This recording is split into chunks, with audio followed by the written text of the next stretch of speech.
The Trident D5 missile, better known as the Trident II Missile, is a sophisticated ballistic missile with a nuclear warhead belonging to the United States. This missile is launched from a submarine, or what is often called a SLBM. The submarines that are mainly used are nuclear-powered submarines like those of the US, which are strategic mobile weapon platforms whose presence is very difficult to detect, so that they have their own fear for the opposing party. According to Lockheed Martin, the Trident II is the last generation of submarine-launched ballistic missiles belonging to the US Navy.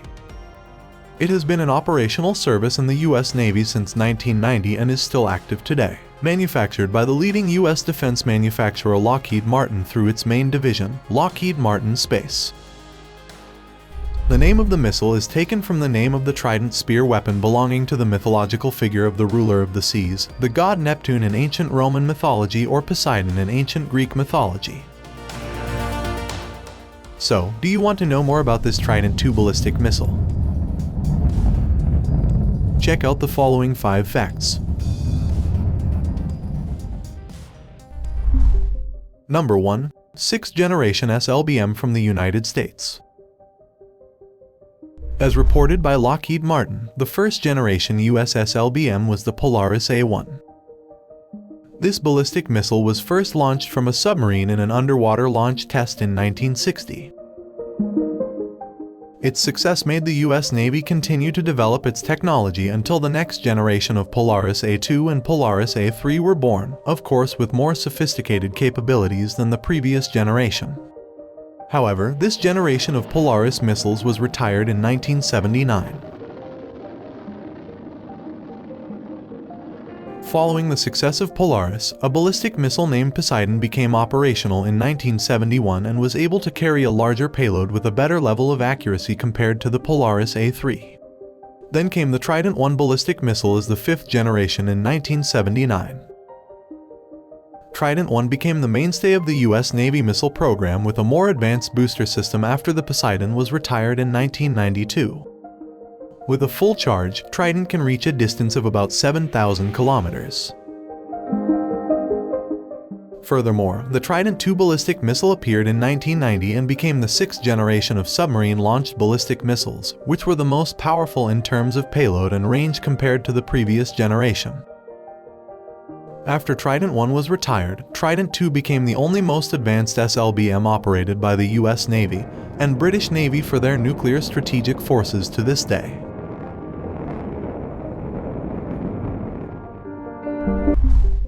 Number 2. Capable of carrying multiple nuclear warheads. Modern ballistic missiles such as the Trident II are designed to be able to reach very far areas of up to more than 7,500 kilometers and are capable of carrying more than one nuclear warhead per missile. According to Global Security, W-88 is one of the nuclear warheads designed to be carried by the Trident II ballistic missile and is the most advanced strategic thermonuclear warhead owned by the US military. Each Trident II missile is capable of carrying up to 8 W-88 nuclear warheads, which have different targets.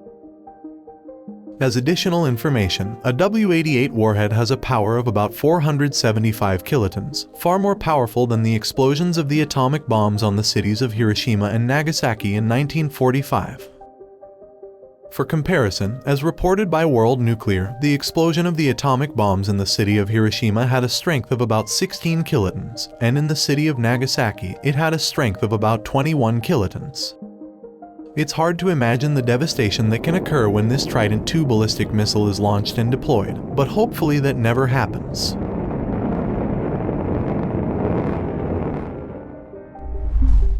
Number 3.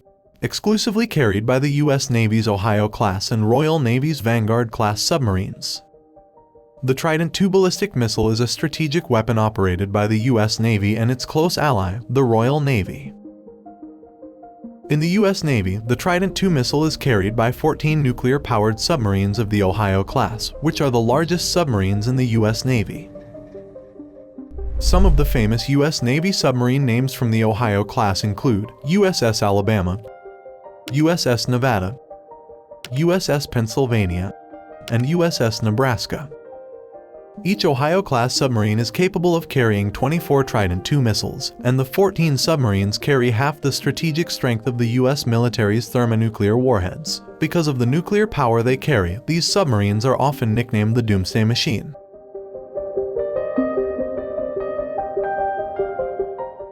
Meanwhile, in the British Royal Navy, Trident II missiles are carried by 4 nuclear-powered submarines of the Vanguard class, namely HMS Vanguard, HMS Victorious, HMS Vigilant, and HMS Vengeance.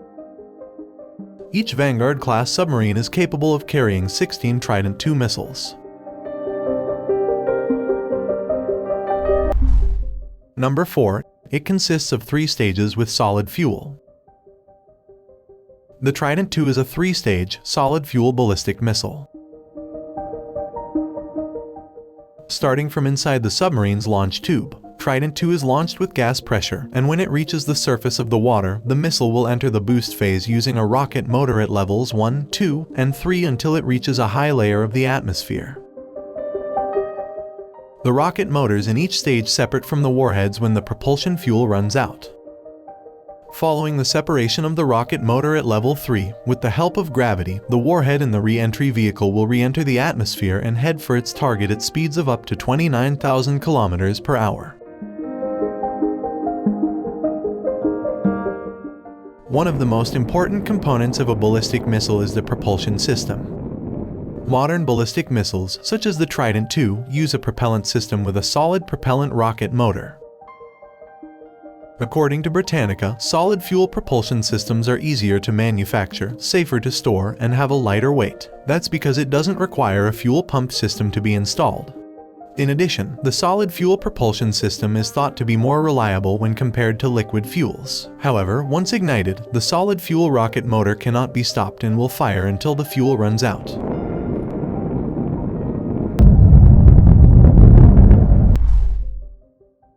Number 5. Has been successfully fired in more than 100 testing times.